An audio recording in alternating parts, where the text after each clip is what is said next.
Audio पिटारा सुनना जरूरी है। नमस्ते दोस्तों, आपका स्वागत है दिल से दिल तक विद खुशी में।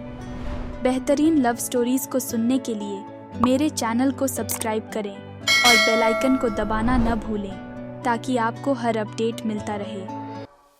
नमस्ते दोस्तों, दिल से दिल तक में आपका स्वागत है। मैं हूँ खुशी और आज की कहानी है दोस्ती वर्सेस डेटिंग।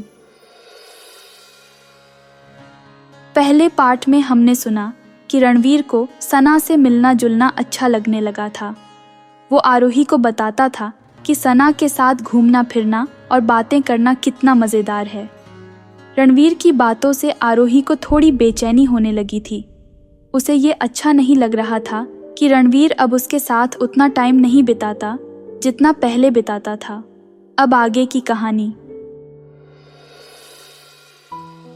कुछ दिनों बाद रणवीर ने आरोही को बताया कि वो सना को डेट पर ले जाना चाहता है। ये सुनकर आरोही और भी परेशान हो गई। वो नहीं चाहती थी कि रणवीर किसी और के साथ डेट पर जाए, लेकिन वो ये भी नहीं कह सकती थी। उसने रणवीर को शुभकामनाएं दी। रणवीर खुश था कि आरोही ने उसे सपोर्ट किया। उसने सना को डेट पर जाने के लिए पूछा। सना भी मान गई। दोनों की पहली डेट वीकेंड पर रखी गई। रणवीर काफ़ी एक्साइटेड था। वो चाहता था कि सना और उसकी पहली डेट यादगार बने। उसने पूरे हफ्ते सना को इम्प्रेस करने के लिए प्लान बनाया। शनिवार की सुबह रणवीर जल्दी उठा। उसने तैयार होने में काफ़ी टाइम लगाया। उसने अपने सबसे अच्छे कपड़े पहने। फिर वो फूल लेने दुकान पर गया। उसने सना के लिए गुलाबों का एक खूबसूरत गुलदस्ता खरीदा। दोपहर के टाइम रणवीर सना को लेने उसके घर पहुंचा। सना भी बहुत खुश थी। वो खूबसूरत सी ड्रेस पहनी हुई थी। रणवीर ने उसे फूलों का गुलदस्ता दिया। सना को गुलदस्ता देखकर बहुत खुशी हुई। रणवीर ने सना को एक इटालियन रेस्टोरेंट में डिनर पर ले जाने का प्लान बनाया था। वो वहाँ पहले कभी नहीं गया था, लेकिन उसने सुना था कि वहाँ का खाना बहुत अच्छा है। वो चाहता था कि सना को सब कुछ परफेक्ट लगे। रेस्टोरेंट में पहुंचकर रणवीर सन्ना के साथ एक खूबसूरत सी टेबल पर बैठा। वहां का माहौल काफी रोमांटिक था। मोमबत्ती की रोशनी में टेबल सजी हुई थी। सॉफ्ट म्यूजिक बज रहा था। रणवीर ने सना को मेन्यू दिया और खुद भी मेन्यू देखने लगा। वो इतना नर्वस था कि उसे समझ नहीं आ रहा था कि क्या ऑर्डर करे। आखिरकार उसने वेटर को बुलाया और उसने और सना ने इटालियन फूड आइटम ऑर्डर कर दिए। खाना खाते टाइम रणवीर और सना बातें करते रहे। उन्होंने एक दूसरे को अपने बचपन के किस्से और अपने सपनों के बारे में बताया। सना को रणवीर की बातें अच्छी लग रही थीं। डिनर के बाद रणवीर सना को मरीन ड्राइव पर घूमने के लिए ले गया। रणवीर ने सना को ठेले से आइसक्रीम भी खिलाई। रणवीर को ऐसा लग रहा था कि उसकी पहली डेट अच्छी चल रही है। रात करीब 10 बजे रणवीर ने सना को घर वापस छोड़ दिया। सना ने रणवीर को डेट के लिए शुक्रिया अदा किया। रणवीर ने भी सना को धन्यवाद दिया और उसे घर के अंदर जाने के लिए कहा। घर जाते टाइम रणवीर ये सोच रहा था कि उसकी पहली डेट कैसी रही। उसे खुशी हो रही थी कि डेट अच्छी चली। वो ये भी सोच रहा था कि सना को भी डेट अच्छी लगी होगी। दूसरे दिन रविवार को रणवीर आरोही से मिला। आरोही जानना चाहती थी कि रणवीर की पहली डेट कैसी रही। रणवीर ने आरोही को पूरी डेट के बारे में डिटेल में बताया। उसने बताया कि रेस्टोरेंट का माहौल कितना रोमांटिक था, खाना कितना टेस्टी था और मरीन ड्राइव पर घूमना कितना मज़ेदार रहा। रणवीर को ये बताते हुए बहुत खुशी हो रही थी, लेकिन कहीं ना कहीं उसे इस बात का भी एहसास था कि आरोही को उसकी बातों में उतना मज़ा नहीं आ रहा। आरोही ने मुस्कुराते हुए रणवीर की बात सुनी। वो खुश थी कि रणवीर की पहली डेट अच्छी गई, लेकिन उसके दिल में एक अजीब सी बेचैनी थी। वो रणवीर से खुले तौर पर ये नहीं कह सकती थी कि उसे अच्छा नहीं लगा, लेकिन वो चाहती थी कि रणवीर खुद समझे। कुछ देर बाद आरोही ने रणवीर से पूछा, तो कैसा लगा रणवीर डेटिंग? रणवीर ने बिना किसी सोच के जवाब दिया, बहुत अच्छा लगा आरोही। ये बिल्कुल अलग ही एक्सपीरियंस था। सना के साथ बातें करना, घूमना, ये सब बहुत अच्छा लगा। आरोही चुप हो गई। वो नहीं जानती थी कि रणवीर को क्या जवाब दे। वो ये तो मानती थी कि रणवीर को जिंदगी में आगे बढ़ना चाहिए, लेकिन उसे ये भी लग रहा था कि रणवीर शायद ये भूल गया है कि उनकी दोस्ती कितनी खास थी। उसने रणवीर से कहा, देखो रणवीर, ये डेटिंग और रिलेशनशिप ज़रूर अच्छी चीज़ें होती हैं, लेकिन हमारी दोस्ती भी तो कमाल की है ना। हम एक दूसरे को इतने अच्छे से जानते हैं, एक दूसरे के साथ हर बात शेयर कर सकते हैं। रणवीर ने आरोही की बात काटते हुए कहा, हाँ ये बात तो है आरोही, लेकिन प्यार और दोस्ती में फ़र्क होता है ना। डेटिंग में एक अलग ही मज़ा होता है। आरोही कुछ नहीं बोली। वो निराश थी। उसे लग रहा था कि रणवीर अब उसे उतना टाइम नहीं दे पाएगा जितना पहले देता था। वो नहीं चाहती थी कि उनकी दोस्ती में किसी भी तरह की दरार आए। कुछ दिनों बाद रणवीर को ऑफिस में नया प्रोजेक्ट मिल गया। वो काफ़ी बिजी हो गया। अब वो आरोही से भी कम मिल पाता था। रणवीर सना के साथ मिलने जुलने में भी काफ़ी बिजी रहता था।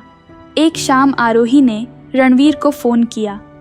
रणवीर उस टाइम सना के साथ फिल्म देख रहा था। उसने आरोही का फ़ोन उठाया तो बताया कि वो अब भी फिल्म देख रहा है, बाद में बात करेगा। आरोही को ये बात अच्छी नहीं लगी। वो रणवीर से कुछ ज़रूरी बात करना चाहती थी, लेकिन उसने फ़ोन काट दिया। थोड़ी देर बाद रणवीर का फ़ोन आया। सॉरी आरोही, फिल्म देख रहा था इसीलिए बात नहीं कर पाया। रणवीर ने फ़ोन उठाते ही कहा, कोई बात नहीं रणवीर, बाद में बात कर लेते हैं। आरोही ने उदास आवाज़ में जवाब दिया। रणवीर को आरोही की आवाज़ में उदासी का अंदाज़ा हो गया। वो बोला, क्या हुआ आरोही, कोई बात है क्या? आरोही ने थोड़ी देर चुप रहने के बाद कहा, कुछ नहीं रणवीर, बस थोड़ा अकेलापन फील हो रहा है, तभी तुझे फ़ोन किया था। रणवीर को बुरा लगा। वो समझ गया कि शायद उसकी वजह से आरोही को अकेलापन फील हो रहा है। सॉरी आरोही, मैं बहुत बिजी हो गया हूँ, लेकिन ये मत सोचना कि मैं तुझे भूल गया हूँ। पता कब फ्री है तू, मिलते हैं। आरोही ने कोई खास तारीख नहीं बताई। वो बोली, देखते हैं रणवीर, जब टाइम मिल पाए तब मिल लेते हैं। तू भी सना के साथ एंजॉय कर। ऑल द बेस्ट तुम्हारी डेटिंग के लिए। आरोही के लहजे में एक तीखापन था। रणवीर को लगा कि शायद उसने गलती की है। उसने आरोही को समझाने की कोशिश की। आरोही, ऐसा मत बोल। सना और मेरा रिश्ता अलग है और हमारी दोस्ती अलग है। तू मेरी सबसे अच्छी दोस्त है, ये बात कभी नहीं बदलेगी। लेकिन रणवीर को यह यकीन नहीं हो रहा था कि उसकी बातों का आरोही पर कोई असर हुआ है। फ़ोन रखने के बाद उसे ये एहसास हुआ कि शायद डेटिंग की चकाचौंध में वो अपनी सबसे खास दोस्ती को भूलता जा रहा है। उसने सोचा कि आरोही से माफ़ी मांगनी चाहिए। उसने सोचा कि वो जल्द ही आरोही से मिलकर सारी बातें करेगा। लेकिन वक्त बीतता गया और रणवीर का काम कम होने का नाम ही नहीं ले रहा था। एक दिन रणवीर को ऑफिस से छुट्टी मिली। वो सीधा आरोही के घर पहुंचा, लेकिन आरोही घर पर नहीं थी। उसने आरोही को फ़ोन लगाया, लेकिन उसका फ़ोन भी नहीं लगा। कुछ देर बाद आरोही का फ़ोन आया। रणवीर खुश हुआ कि आखिरकार उससे बात हो पाएगी, लेकिन आरोही की आवाज़ कुछ अलग सी थी। रणवीर, मैं अभी अपनी नई फ्लैटमेट के साथ कैफ़े में हूँ। वो मेरी कॉलेज की फ्रेंड है। हम दोनों साथ रहने वाले हैं। रणवीर को ये सुनकर झटका लगा। उसने जल्दी से कहा, आरोही, ये कैसा फ़ैसला? अचानक से फ्लैटमेट क्यों? देखो रणवीर, ज़िंदगी में बदलाव आते रहते हैं। तेरी ज़िंदगी में सना आई है और अब मेरी ज़िंदगी में मेरी फ्रेंड आ रही है। मुझे अकेले रहने में दिक्कत होती थी, अब वो दिक्कत दूर हो जाएगी। आरोही ने थोड़े उदास लहजे में जवाब दिया। रणवीर कुछ नहीं बोल पाया। वो समझ गया था कि शायद उसने अनजाने में आरोही को अकेला फील करा दिया था। वो माफ़ी मांगना चाहता था, लेकिन शब्द उसके गले में अटक गए। ठीक है आरोही, खुश रहना।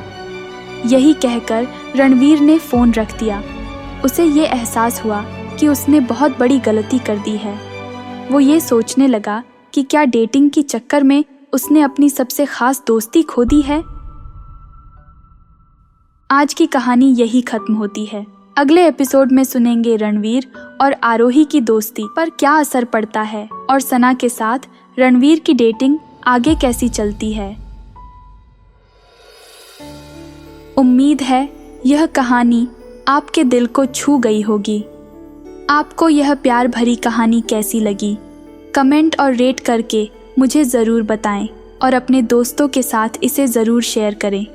अगर आपके पास भी ऐसी प्यार की कहानी है तो मुझे शेयर करें podcast@audiopitara.com पर। और मेरे साथ जुड़े रहने के लिए फॉलो और सब्सक्राइब करें।